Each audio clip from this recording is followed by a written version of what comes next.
can hear me? Okay, cool. So I think we're good.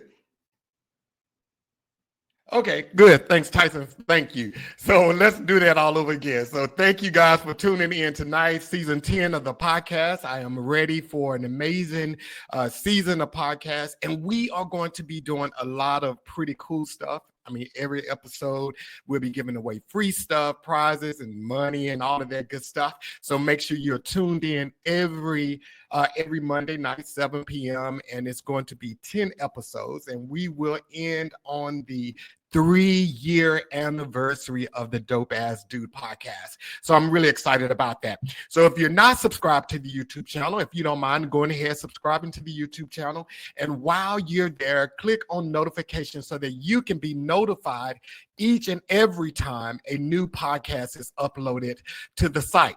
Now, if you're listening on the go, you can always listen to the podcast on Apple Podcasts, YouTube Music, Spotify, and iHeartRadio. Again, that is Apple Podcasts, YouTube Music, Spotify, and iHeartRadio. And you already know you can watch the podcast each Monday live on Facebook, LinkedIn, X, Twitter, and YouTube. So again, that is Facebook, LinkedIn, X, and Twitter. You can always catch it, and YouTube. You can always catch it here.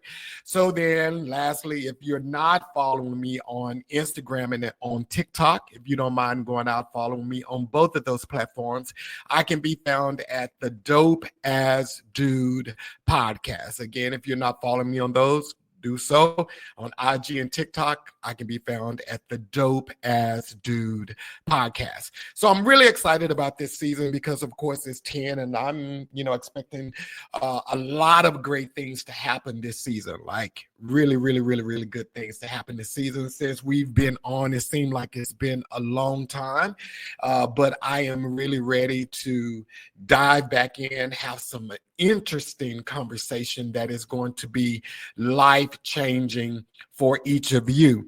So Reverend Mac, I met him through a buddy of mine, Eric. Eric has been on the podcast, and Eric has a business, White Tile Luxury Car. If you're in Dallas and Fort Worth or surrounding cities and you need someone to clean your car up real well, Eric is the guy for that. But Eric is a long-time friend of mine. I've known Eric over 30 years, and Eric has always proven to be an amazing person and a strong force in my life.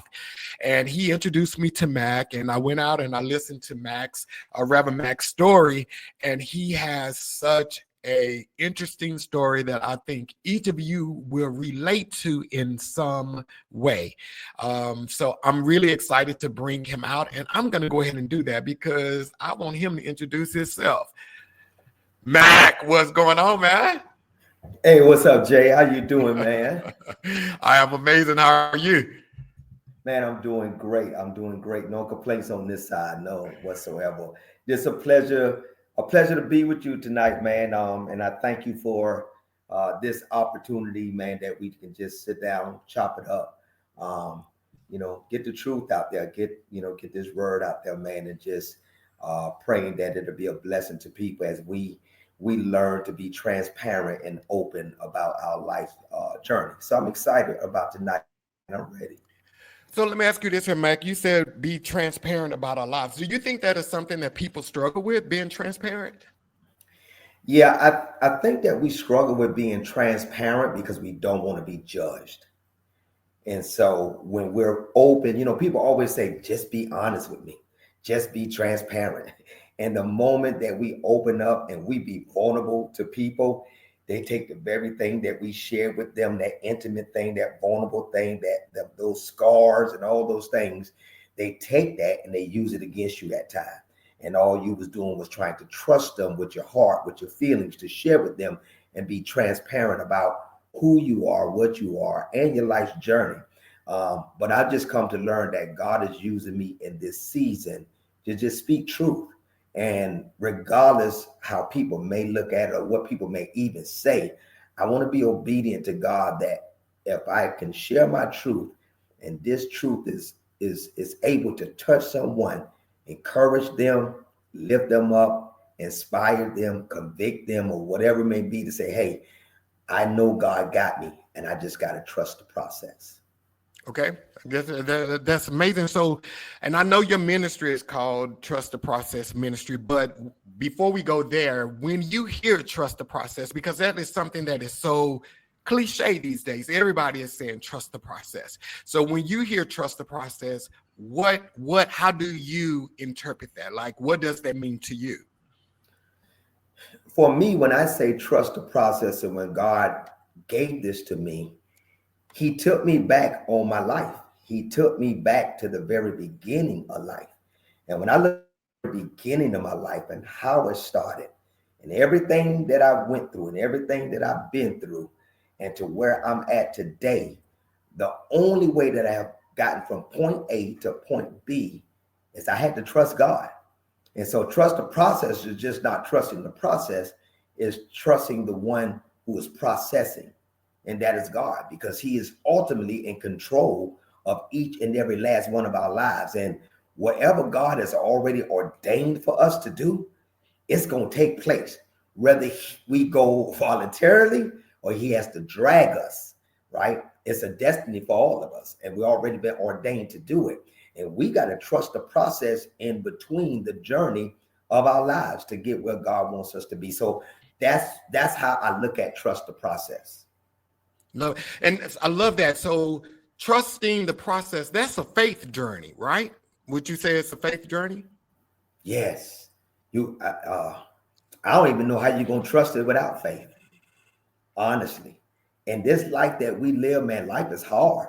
Life is tough. Life is rough. And if you don't have faith, if you don't believe in something, then how can you even stand when the trials and tribulation comes, when the storms come? What are you trusting? Because if you're just trusting yourself, you're not going to last. So yes, it has to be a faith thing to say, regardless where I go at, regardless what happens in life, Lord, I trust you. And to me, it has to be a faith journey. It has to be, So say faith is the substance of things hoped for, but it's the evidence of things not seen. And we can't see our future, but we have to trust, that God has our future and he's guiding us to where he wants us to be. So yeah, it has to be faith for me. Okay, so let's talk about your ministry. So your ministry is Trust the Process. Like, how did you get started with that? And outside of, like, I know your journey played a big part in the inspiration of it. So tell us a little bit about Trust the Process ministry. Well, Trust the Process ministry, I just started Trust the Process ministry this year, just locked in my LLC.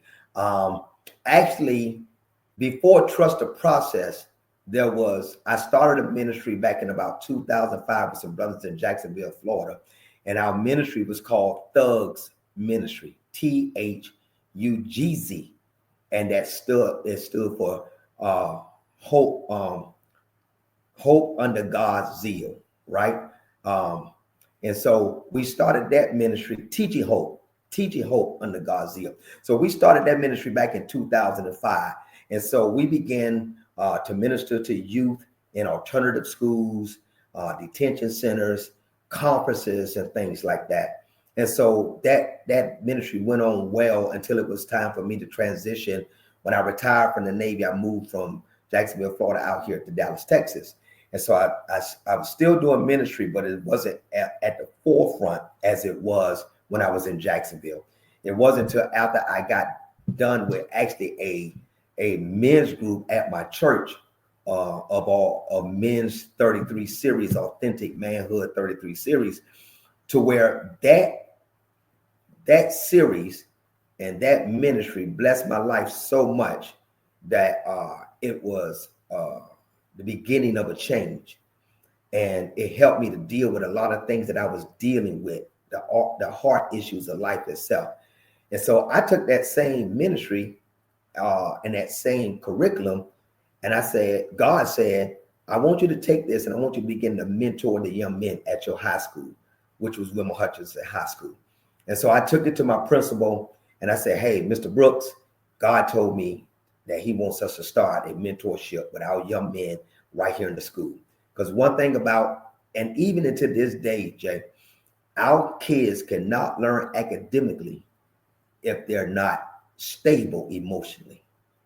And our kids deal with so much to where we wonder why they acting up, why they acting the fool, why they cursing people out, why they bitter, why they mad, why they angry. These kids are dealing with heart issues. They dealing with things that they've been through, things that they've seen.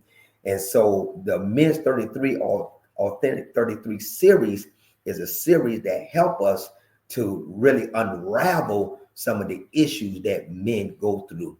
And so we brought the curriculum to the school. Mr. Brooks said, hey man, let's do it. I got the men of the school to sign on to it.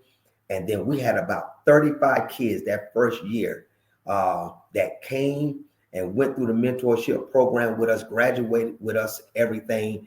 Man, it was a beautiful thing. And so I did that for 10 years at the school, mentoring through Men's 33.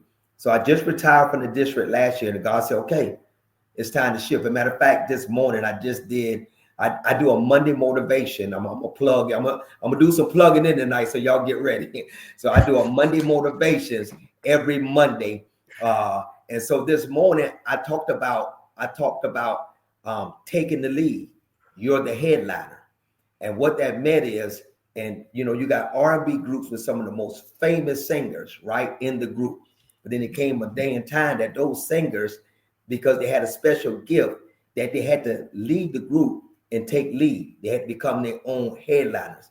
And God spoke to me to tell the people, it's your time to lead. But he didn't tell me to tell that just for them. He told it to me.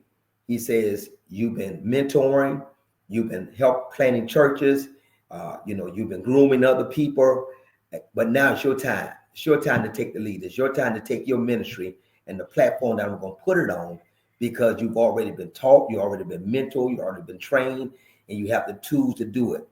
Now you just got to take the lead and become the headliner. And so that's what I'm doing with Trust the Process Ministries now.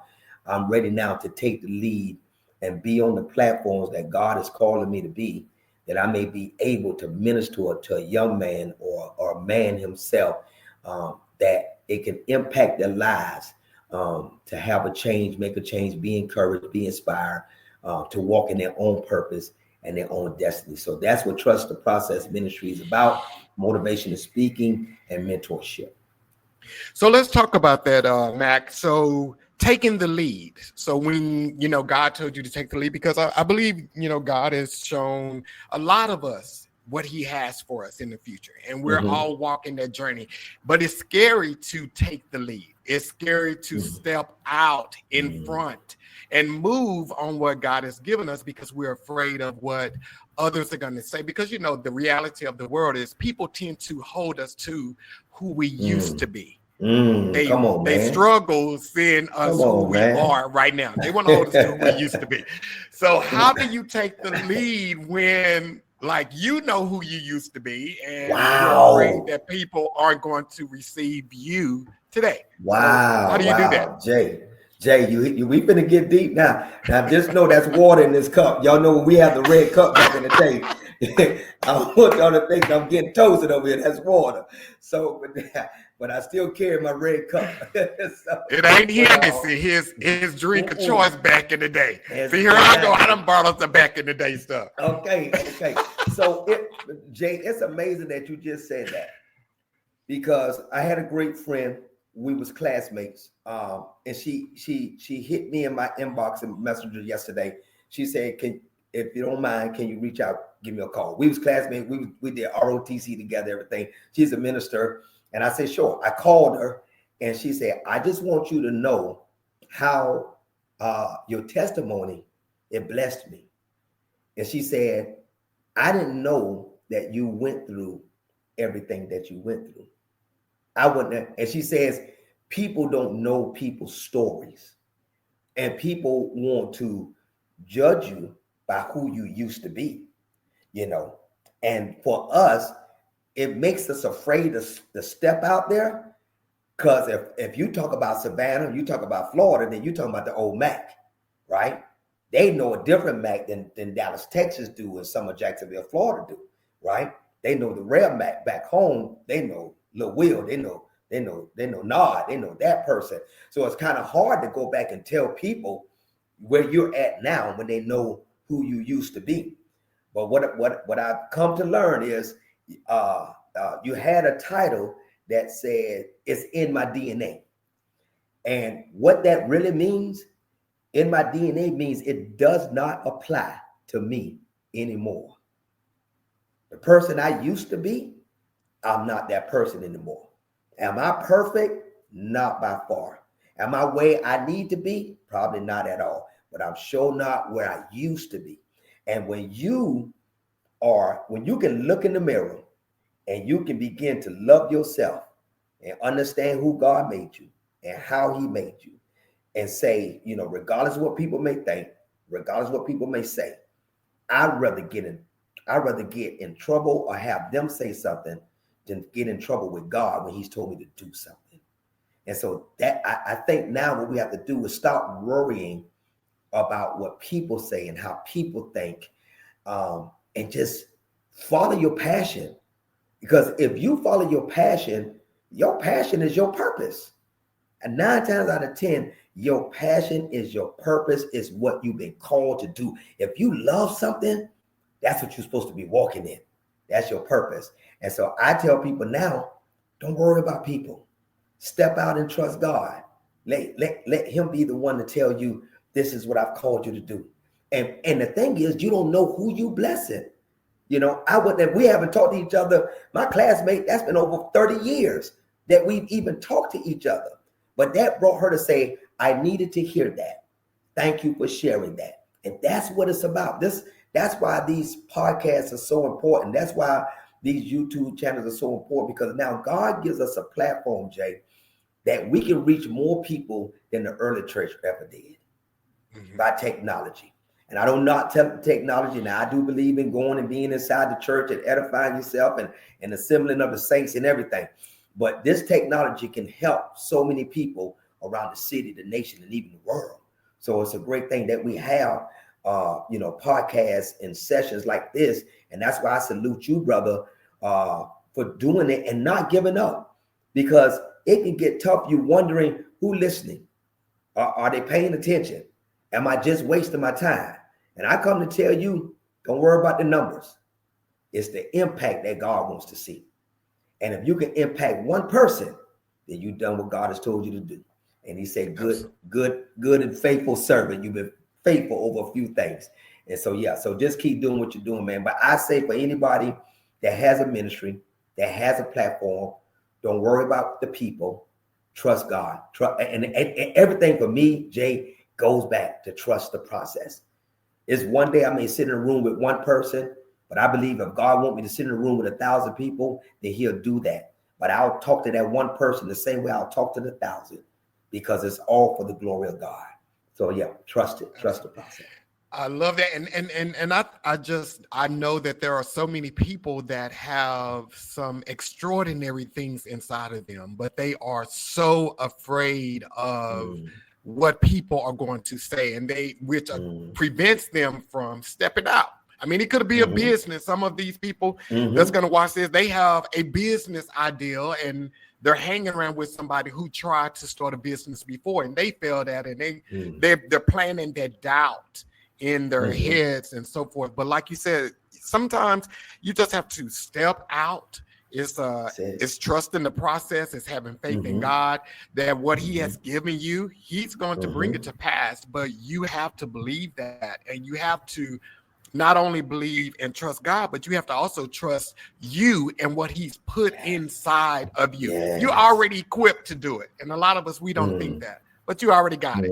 So yes, that's good, bro. That's good. And the truth be told, Jay, sometimes we stop ourselves because we even get in our own heads.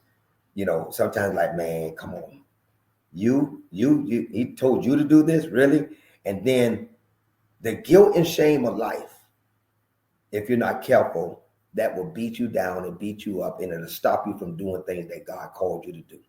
Especially if you struggled, especially if you fell short,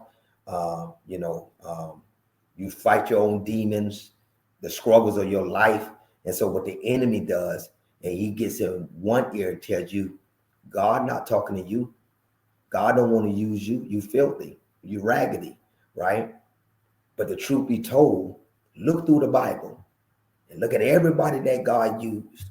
All of them had something that they struggled with, something that they dealt with. But just as God told Paul, when Paul said, Lord, this thorn that you got in my flesh, would you please take it out? Because he struggled with it. And Paul wrote the New Testament, but he had something that he struggled with. And he asked God to take it out. And God told Paul, he said, Paul, my grace is sufficient. And in your weakness, it comes my strength. And that's what I rest on now in the weakest moments of my life, in my own weakness. And that's not, let me say this, that's not to use an excuse, right? To just do what you want to do, you know, to know you have a struggle, not try to work on it or make the excuse, well, it's just who I am. No, because God made you who he wanted you to be. And there's some things we have to change, but we have to work at it. But we have to understand that God said, I'm your strength and your weakness. And I love you. I made you in my own image. And so when we realize that, it removes some of the doubt, some of the fear, you know, some of the guilt and the shame to say, you know, God can't use me, but yes, he can. And I've learned that now. And so now I just say, Lord, whatever you called me to do, let your will be done. And I'll trust it. And Mac, I think this here is like what we've been through. It makes us more empathetic to others who are going through it. You know, we tend to, some people, I'll just say I'm just people in general. We tend to look down on others if they're doing something that we don't do. You know, it's like, oh, we're better. I don't do that. I don't smoke weed. So we feel so self-righteous. But there is something that you do. And when you finally reach this place where God is really using you and you take into consideration where you've been, what you've done, your own issues, it makes you less judgmental to other people. It makes you more relatable to other people. You can talk to them and encourage them because you're not coming to them from, oh, you need to do right or you need to do this. You're coming to them from, I understand where you are. I just took off those shoes that you are wearing. I think that's a thing that we as believers, we sometimes miss. Yes. And that's so true. And I believe that God takes us through our journeys, but they're not just for us. Because somebody is coming behind us that's going to go through the same thing you've been through. When I look at my life and every chapter of it and every piece of it, to where there was my struggles or my falls or whatever, whether it was the drugs, once God delivered me, then I can go back and talk to the guy that's struggling with drugs, right? When I went through the season of depression, okay, now that I've gone through depression, I now walk people through depression because I understand depression. But it was a time I'm like, why are you depressed? Just trusting God. God will heal you. I was not empathetic to them because I didn't understand what they was going through. And when you don't have the struggle, then you don't understand. But if you have the struggle, we ask, oh, why they on crack? Or do you think they want to be on crack? Do you think they want to be a drunk? Do you think they want to be a sexaholic? Do you think people really just wake up wanting to be these things? No, there's a struggle that they're in and they're fighting for their lives. And if we, especially as people of God, if we can be more empathetic as Jesus was, he was empathetic to everybody. He didn't judge not one person. He saw all as the same. And that's a bad thing that we have in the church because the church is some of the most judgmental people, if we be honest. And God said, if you're going to walk in my image, if you're going to walk as Christ, you got to have Christ's characteristics, which means is you got to have grace. And that's what we saved by. We're not saved by our works, what we do right or what we do wrong. Jesus Christ died on the cross, but he died that he may give us grace that we may be saved and not of our works. And so what I've learned, Jay, man, I've learned to show people grace. I've learned to show grace. And even when I went through therapy at time, my therapist said, You can show everybody grace. You won't even show yourself grace. And sometimes we do that and give everybody else grace, but then we'll be the very ones that beat ourselves down and let the enemy get in our head and just try to destroy us with guilt and shame and not rest on the grace of God. And now, once again, I still tell people that because I don't want people to think that, oh, you can just do what you want to do. Because he said, I chastise those that I love. And I've been beat by the Lord a few times, but he never threw me away. He never gave up on me. He never left me behind. He still loved me unconditionally to say, come on, because we still got work to do, And so I try to give people grace. He's giving it to me. I don't deserve it. I don't deserve the grace that God gives me. And so why wouldn't I take that same grace and give it to people? Because that's what we all need. I believe when we did that, then we all will be in a better place. We all can live better together if we show each other grace, show each other love. So yeah, I agree with you, bro. Yeah. So Mac, and I mean, you're here, and I purposely started with trust the process because I wanted people to see where you are now. But let's talk a little bit about your story, because when I watched your video, and I know I think you purchased your first home at the age of 32, and after you purchased your first home and everything, you were still doing your thing. Your house was the party house. So I was wilding. You was wilding out. Yeah. So let's talk about that, because I think when people see you today, it is hard for them to imagine this empathy that you're talking about. Like, where did that come from? Because you used to drink, and I think when God spoke to you one time, you had a glass of Hennessy in your hand. A glass of Hennessy in my hand. Yeah, definitely. So let's talk about that. Well, when I share with people now, Jay, I always tell people, I say, you see me where I'm at now, but give me a moment to undress myself. And so when I say undress myself, I like to go back to my childhood. Now, I was born in Savannah, Georgia, in the projects of Yamacraw Village. I was born to my mama name was Gwen, my pop's name was Joe. And so my mom was a street woman. That's what she did. She ran the streets. My pop, he was a cool dude. They owned a little bar and everything like that. So that's what they did, So, but man, growing up in the projects and stuff, and then time would go on, and then my mom would get into an altercation with a woman, and her and the woman had the altercation, and my mom in the altercation threw potash in the woman's face and blinded. And so when she went to court, they gave her 5 years in prison. And so at this time, Jay, I guess I may be 2-3 years old. Some of the things I know I've been told as well. And so my mom went to prison. My dad, he joined the army, so he went off and had my sister and my brother with them. I stayed with my great grandmother, and so that's who was raising me at the time. So then my mom would get out of prison, and then so once my mom got out of prison, things was going pretty good. Me and my sister was staying with her on the weekends and things, and so then she would have my baby sister. But then after that, tragedy would strike because my mom would be killed. They broke into the house. They shot my mom. They shot her 5 times. They took her body and put it between a box spring and a mattress, and they burnt the whole house down. And so you could imagine, bro, going through this right here, not knowing what's going on. But I see people crying. You're looking on the TV and we're seeing this house burning, and that's my house, So we would have a funeral. We couldn't even open the casket because the body was burned. So we could only see a picture of my mother. And growing up in that day and time, people tell you, hey, move on. We got to move. And so we didn't know what we was going to do, who was going to take care of who. And so we didn't even have time to grieve. We didn't have time to cry or anything.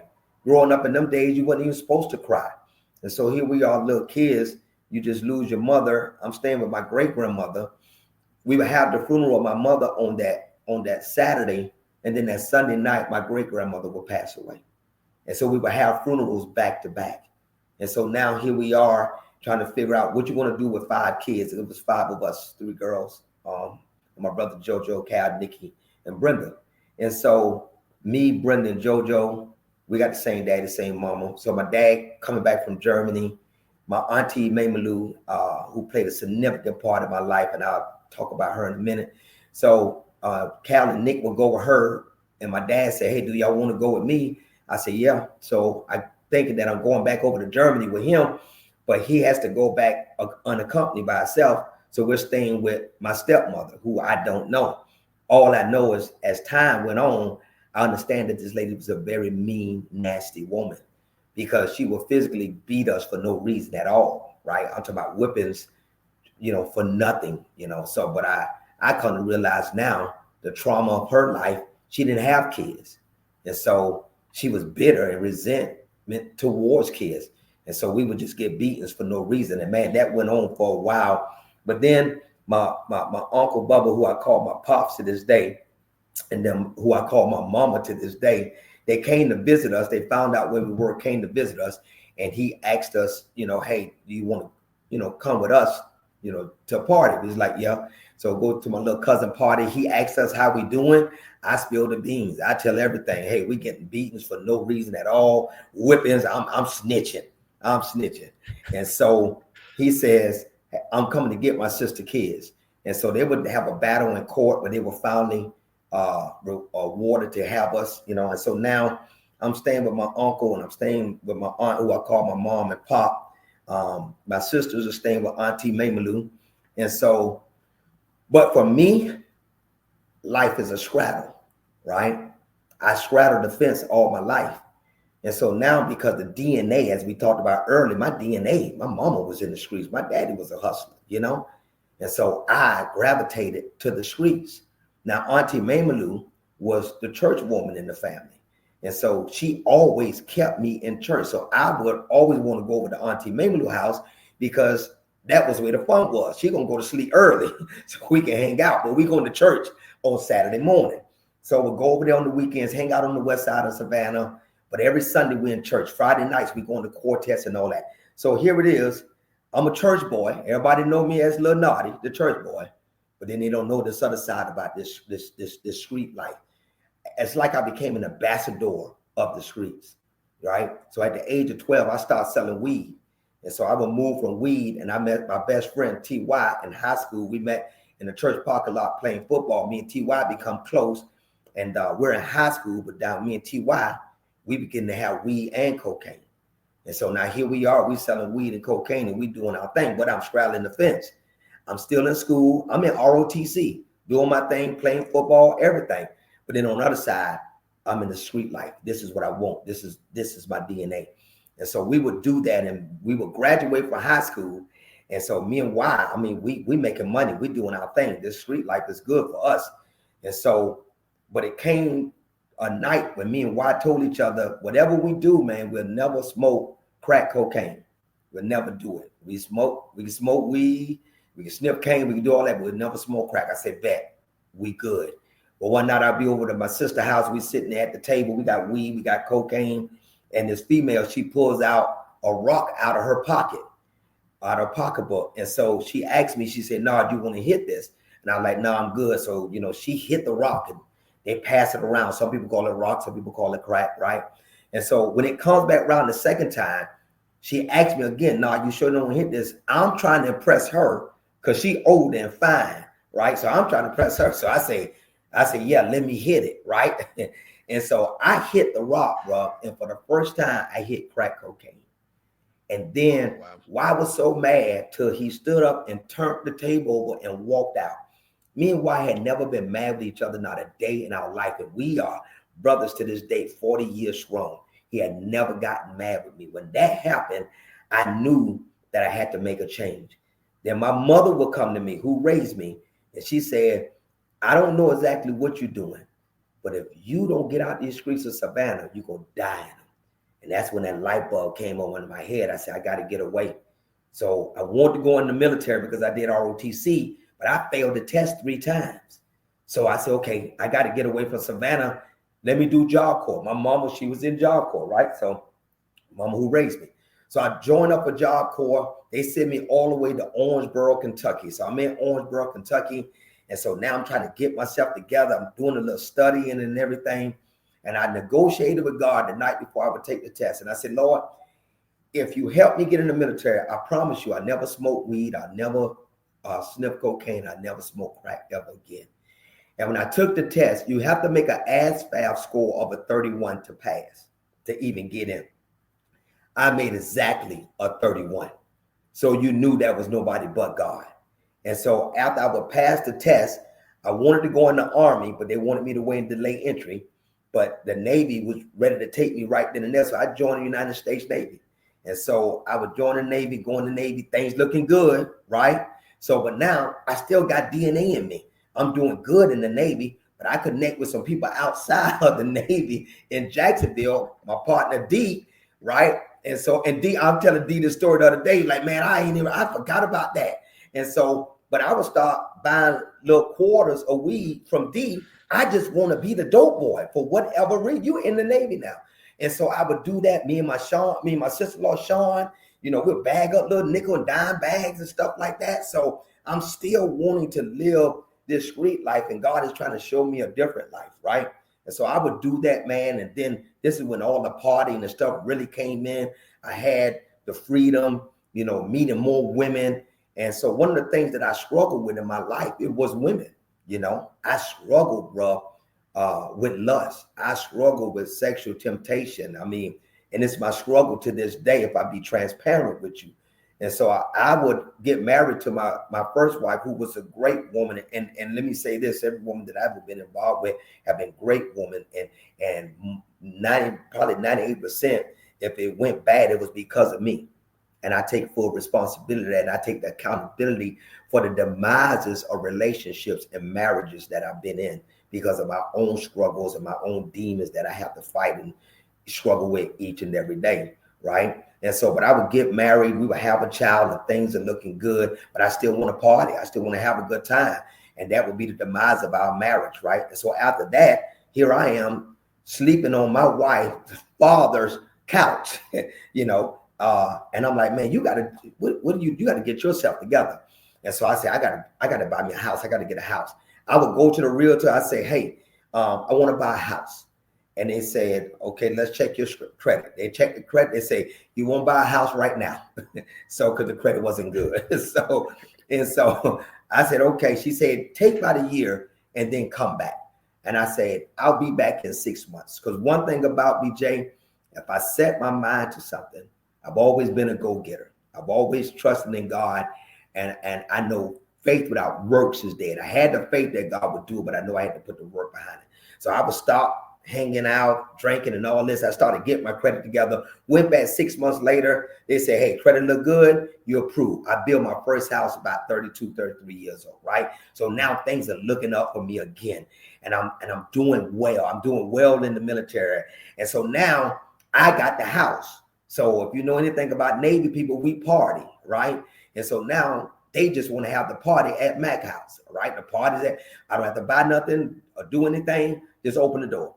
And so we would have parties and cars and people and females and weed and everything, so because I dealt with people outside of the military and that was still doing drugs, but, I was delivered from it, so it didn't even bother me, And so we would throw parties and stuff, man. And then it was a Super Bowl party. The Raiders was playing Tampa Bay.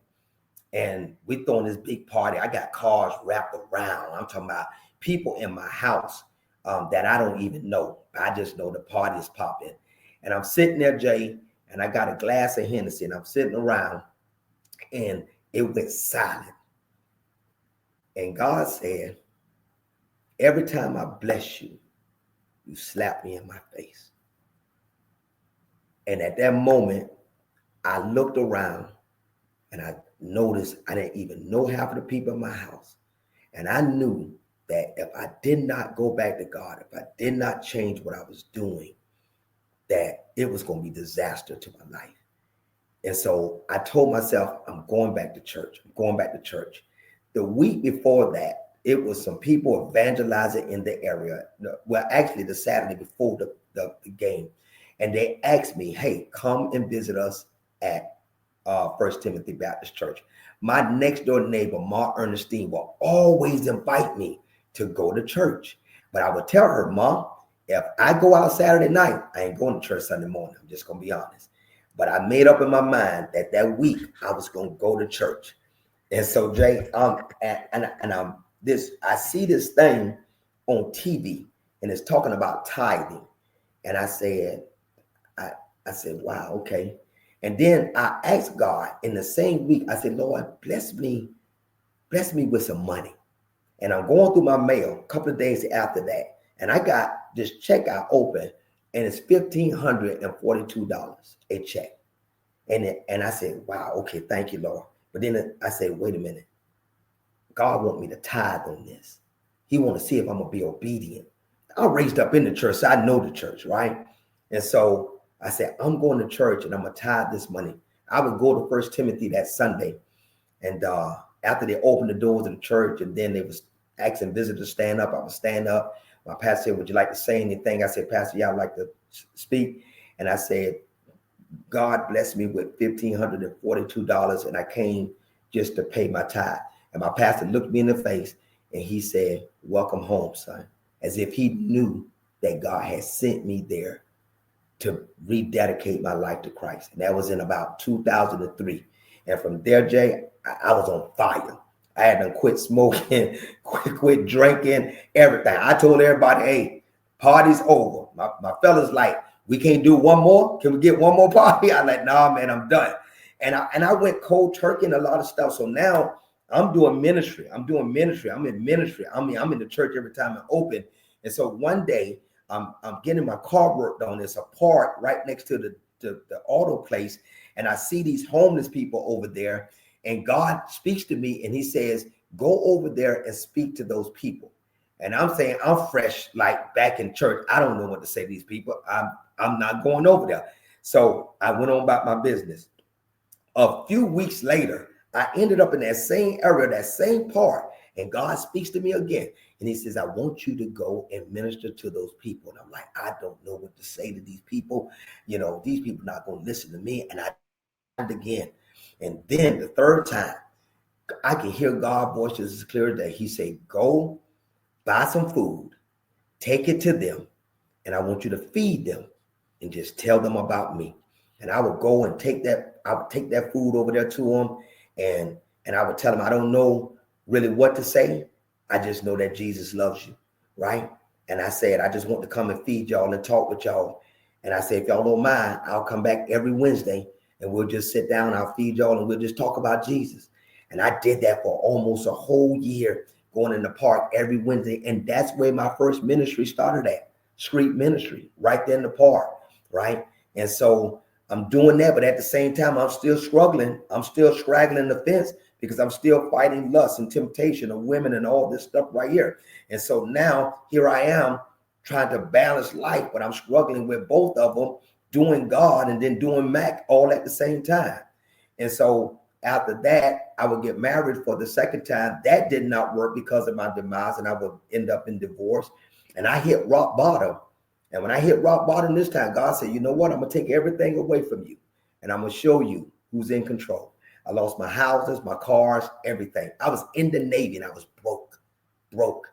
And my pastor sat me down, everything. I wasn't able to preach or anything.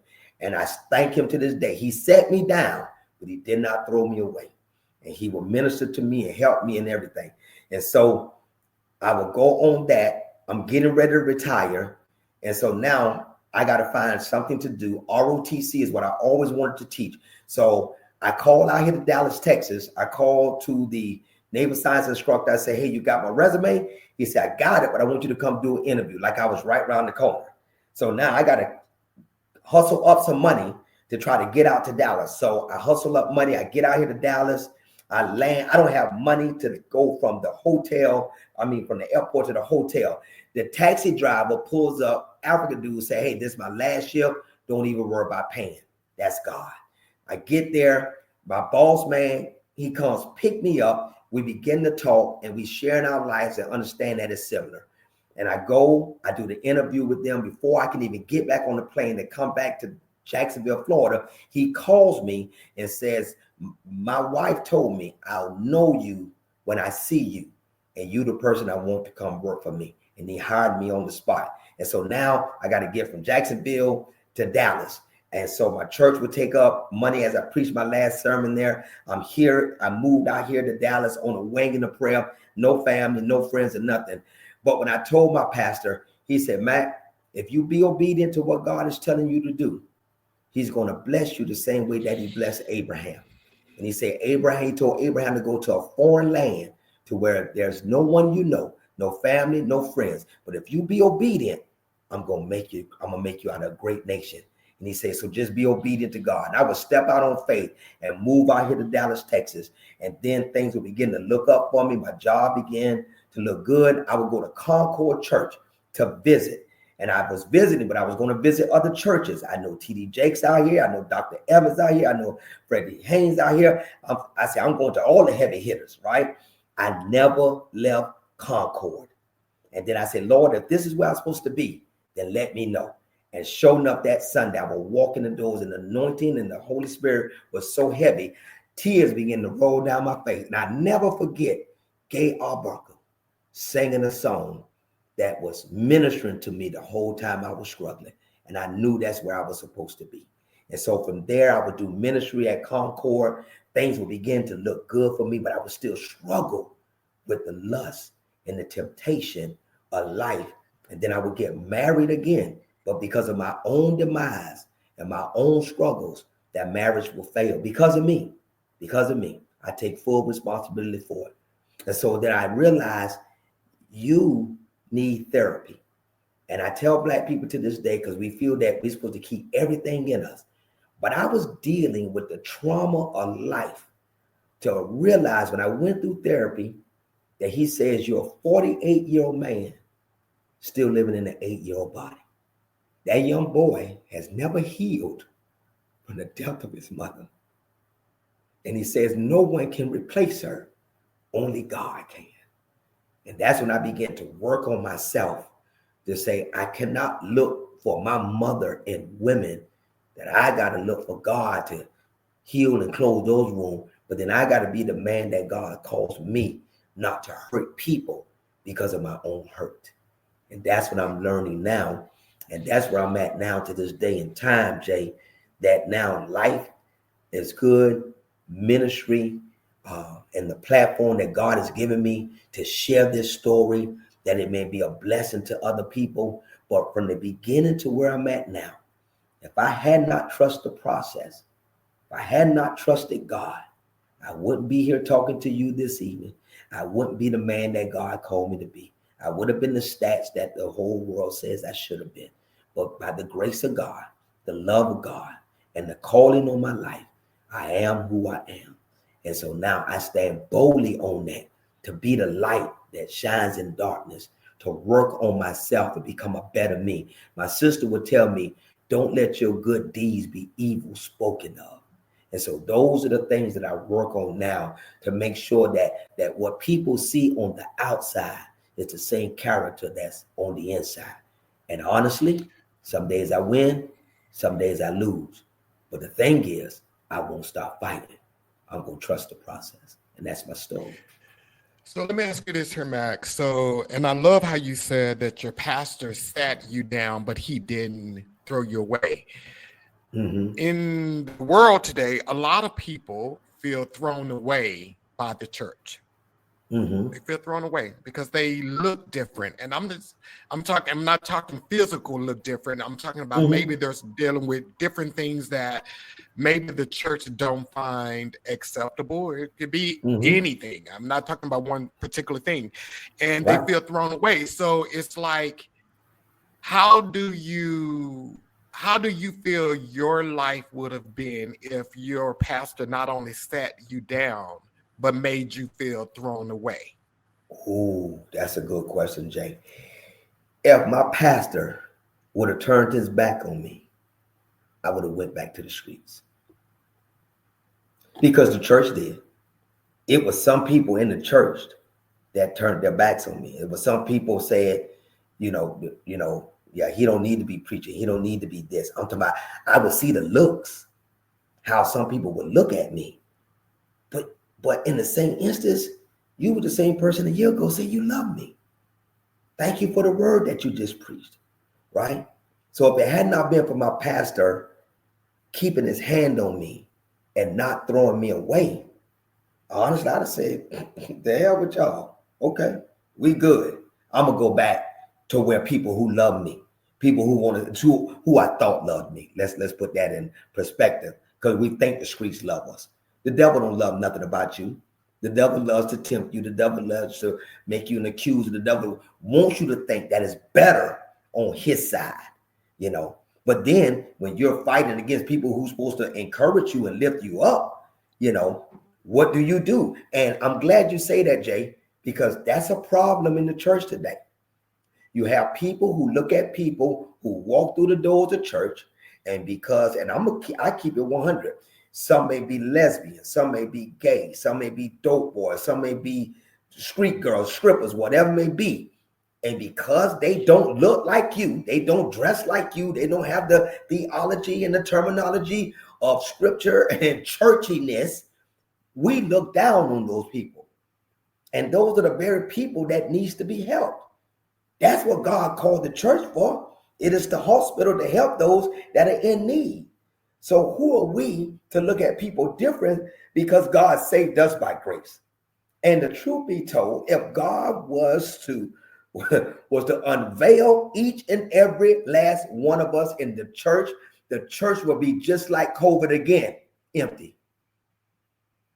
Because we all fall short. We all have problems. And we as a church, we welcome people and we accept people for who they are. And we let God change them. That's not our responsibility. But we're supposed to open the door and love them. That's what God said. Love them, you know. And so, yeah, that's something that the church definitely has to work on. And I would say about my church, Concord, I think we're doing a great job in that. I see young people coming back to church.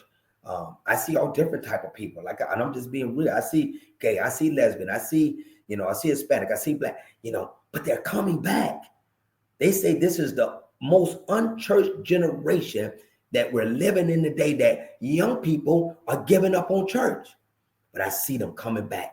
I see them in the sanctuary, and we're accepting them just like they are. Once they get in, we'll be getting to work on them, but you can't change something overnight they've been doing all their life. You just welcome them and let the word of God work on them.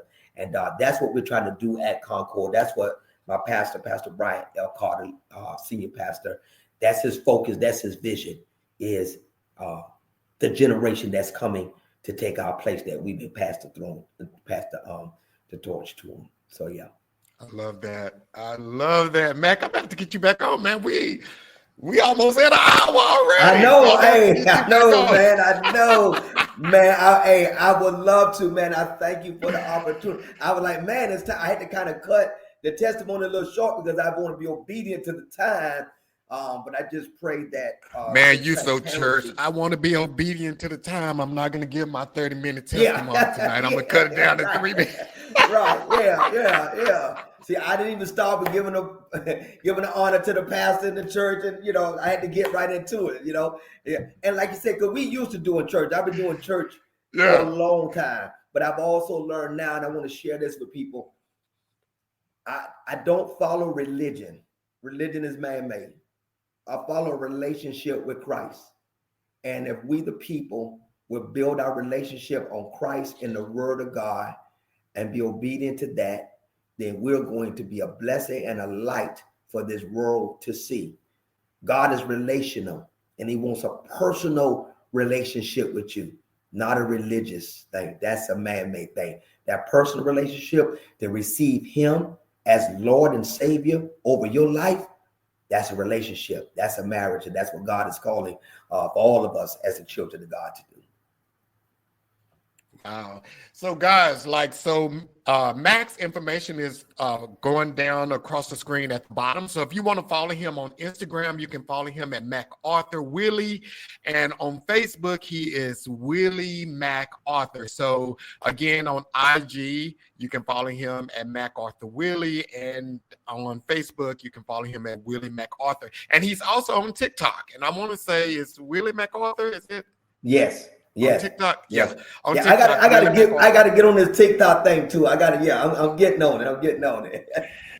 And if you want to contact him, you can always email him at Willie_Arthur@yahoo.com. Again, that's Willie_Arthur@yahoo.com.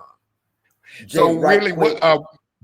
okay. I'm sorry, right quick. That's Willie_McArthur, MacArthur, okay. McArthur. Yeah, just an MC on there. So Sorry about but if that. no, that's fine, bro. That's fine. That's fine. If y'all send it to that author, he gonna be like, "What you talking about?" he might be an atheist. I don't know.